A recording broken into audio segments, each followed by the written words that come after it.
Sveiki, esu Joris ir esu Vilniaus miesto krepšinio mokyklos auklėtinis.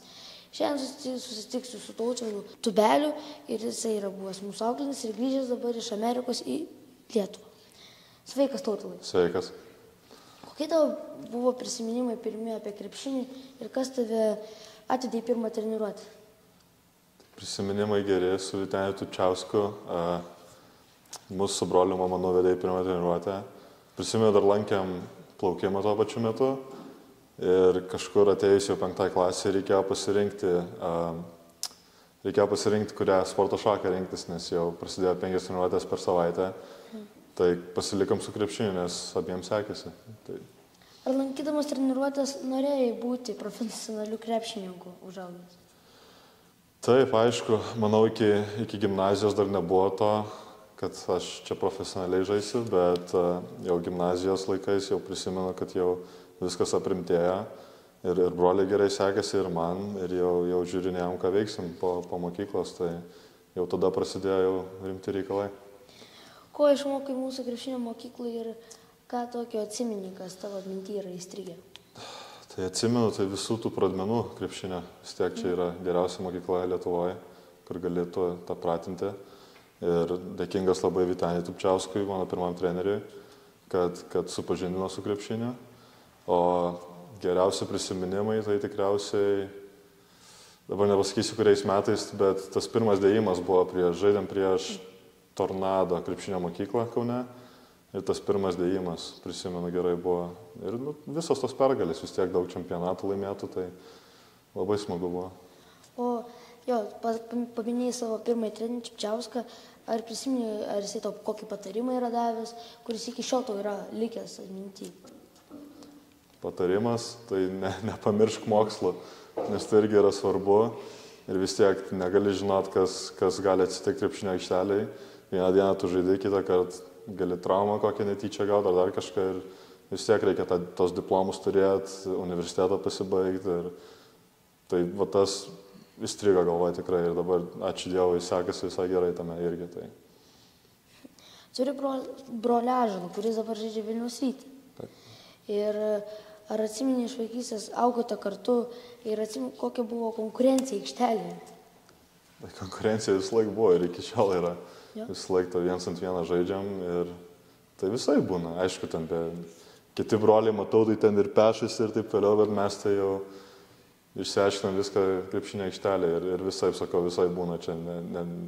Neužkelkit Ąžuolą, čia jis tikrai nelaimi visą laiką. O kuo skiriatės ir kuo esate panašus su Ąžuolu? Kuo skiriamės? Tikriausiai Ąžuolas labiau užsidaręs yra. Jis, kaip sakant, jam vienam geriau, o aš toks labiau kalbus gal esu. Aišku, geresnis krepšinio aikšteliai, bet manau šiaip, nežinau net. Aišku, nepanašus, kad ir dviniai esam, mes nepanašus, bet vis tiek, manau, aš labiau socialus esu negu jis.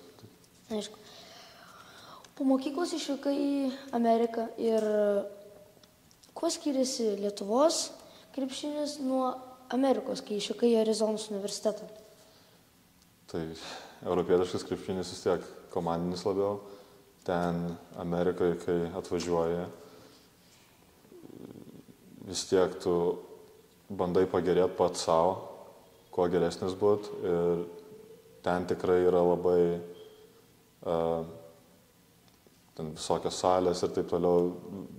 Gera aplinka tam tobulėti yra ir manau, tas krepšinis vis tiek yra labiau individualus. Aišku, mes patekom su Ąžuolu į gerą komandą, kur vis tiek treneris Tommy Lloydas, jisai mėgsta europiečius ir labiau ugdo tą komandinį žaidimą. Bet visur kitur, manyčiau, yra tas vis tiek, kad ir visi geri ten, bet vis tiek yra lyderių, kurie yra labiau matomi aikšteliai ir tie yra, kaip sakyčiau, labiau individualūs žaidėjai, kurie tempia komandą. Kaip atrodė tavo diena būnant NCAA komandos dalimi?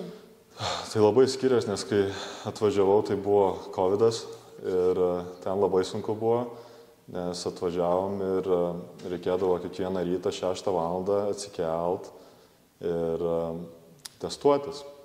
reikėdavo kažkur 10 minučių paeiti, testuotis, po to iškart pavalgyti eini, po to viskas online buvo, tai reikėjo pamokas dalyvauti online per Zoomą ir po to ką pasnaudė ir į treniruotę, bet treniruotės irgi buvo su kaukiam. Iš pradžių tai irgi buvo nelabai smagu, bet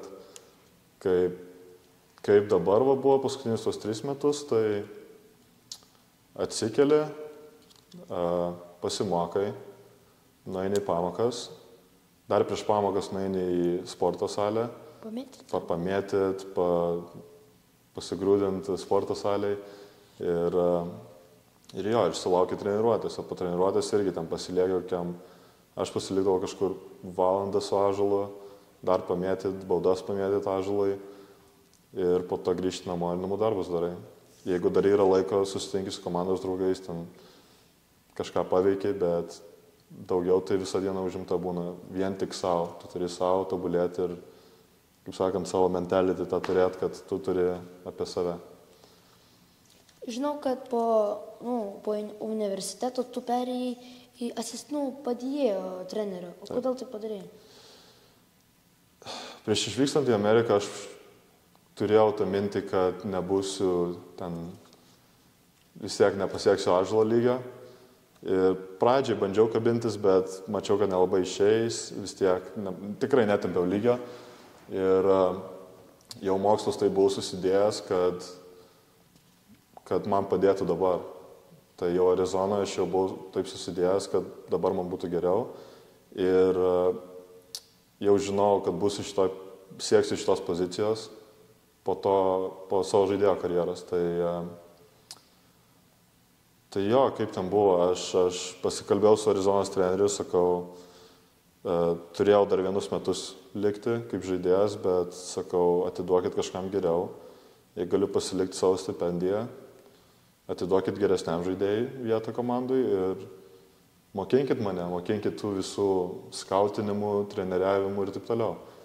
Tai pasilikau Arizoną 4 metus, kaip sakant, prie trenerių jau mokinausi viso to amato ir tada skambinau daug trenerių, galvojau, kur čia man eit ir susiskambinau su St. Mary's treneriu, kur Mačiulionis žaidė ir jo, sako, atvaryk, sako, pažiūrėsim kaip čia ir visai gerai. Tai. O kai tavo tolimesni keliai krepšinėje, o gal matai save kitoje srityje? Tolimesni, tai kilti tais laipteliais trenerio, nes vis tiek ten ilgas procesas, bet nes vis tiek labai daug reikia išmokti. Ir aišku, labai daug padeda, kad žaidėjas pats buvau ir augau toj Amerikos, kaip sakant, sistemai. Tai tas daug padeda, bet jo, kilti tais laipteliais, o kur kelias nuvesti, nežinau, žiūrėsim dar. Aišku, dabar kelti blitz klausimų. O koks tavo mėgstamiausias krepšininkas? Gilbert Arenas, žaidė Arizonos universitete. Aišku. Lietuviškas patiekalas, kurio tu pasilgai būdamas Arizonos universitete. Cepelinai.